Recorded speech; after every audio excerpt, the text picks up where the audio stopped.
Wood frogs, Rhinocevatica, have a remarkable adaptation that allows them to survive freezing temperatures during winter by entering a state of cryobiosis, where they freeze solid, halt their physiological functions, including heart and breathing, and then thaw and revive in spring without tissue damage. This process involves a combination of behavioral, physiological, and biochemical adaptations. Below is a detailed explanation of how wood frogs achieve this extraordinary feat. 1. Behavioral adaptations. Preparing for winter. Before winter sets in, wood frogs prepare by selecting hibernation sites that offer some protection, such as underleaf litter, logs, or shallow soil in forests. These locations provide insulation from extreme cold and predators, though they still expose the frogs to sub-zero temperatures. Unlike some amphibians that burrow deep or seek unfrozen water, wood frogs remain in terrestrial environments where freezing is inevitable. 2. Physiological adaptations, freezing and suspended animation. When temperatures drop below freezing, wood frogs allow their bodies to freeze solid. Up to 65 to 70% of their body water can turn to ice, halting critical bodily functions. Here's how this happens. Cessation of vital functions. As the frog's body freezes, its heart stops beating, breathing ceases, and blood circulation halts. The frog enters a state of suspended animation, where metabolic activity is essentially undetectable. This is not death, but a controlled pause of life processes. Controlled freezing process. The freezing process begins when ice forms on the frog's skin, typically triggered by contact with environmental ice or frost. Ice then spreads into extracellular spaces outside cells such as in blood and tissues. The frog's body does not resist this process, but actively manages it to prevent damage. 3. Biochemical adaptations. Preventing cellular damage. The key to surviving freezing lies in biochemical mechanisms that protect cells from damage caused by ice formation, dehydration, and oxygen deprivation. These mechanisms include A. Cryoprotectants.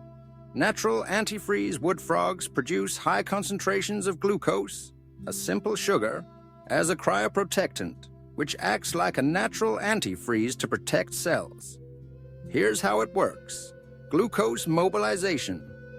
When ice begins to form on the frog's skin, sensory cues trigger the liver to rapidly break down stored glycogen into glucose. Glucose levels in the blood and tissues can increase dramatically, up to 100-fold, within hours, reaching concentrations far higher than in most animals. Protective role of glucose. Glucose lowers the freezing point of intracellular fluids, reducing the amount of ice that forms inside cells. It also prevents excessive dehydration by drawing water into cells, maintaining cell volume and integrity. Additionally, glucose stabilizes proteins and cell membranes, preventing damage from cold and ice.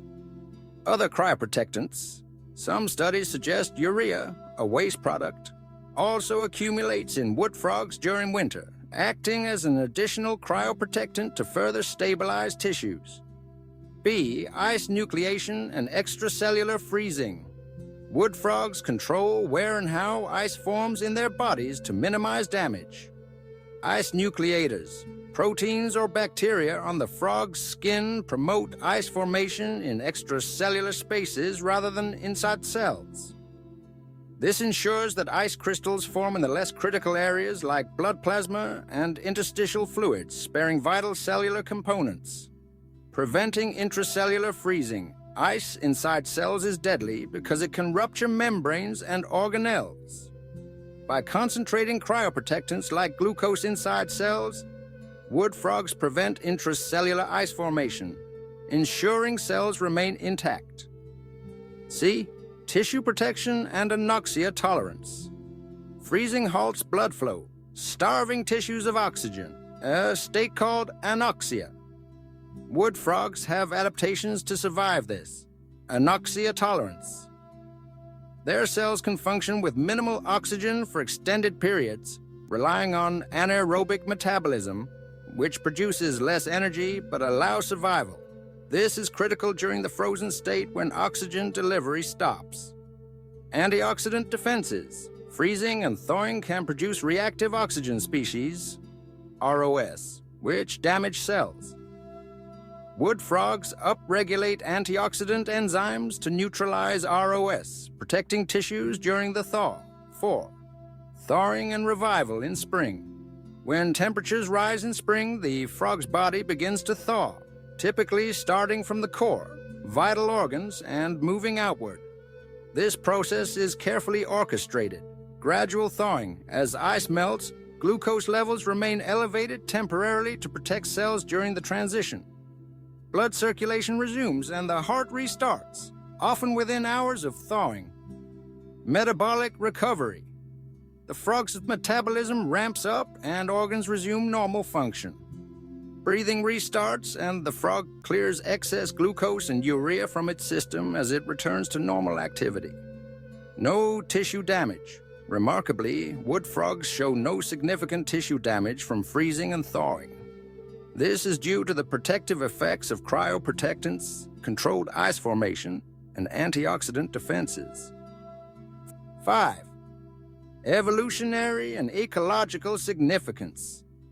This freeze-tolerance adaptation allows wood frogs to inhabit cold climates across North America, from the Appalachian Mountains to the Arctic Circle. By freezing solid, they can overwinter in terrestrial habitats without needing to find unfrozen water, giving them a survival advantage in harsh environments. This trait likely evolved over millions of years, with natural selection favoring individuals with better cryoprotectant production and ice management. 6.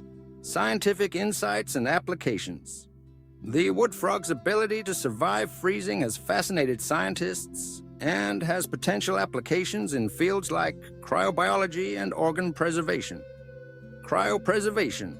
Understanding how wood frogs protect their tissues could improve techniques for freezing and thawing human organs or tissues for transplants. Medical research.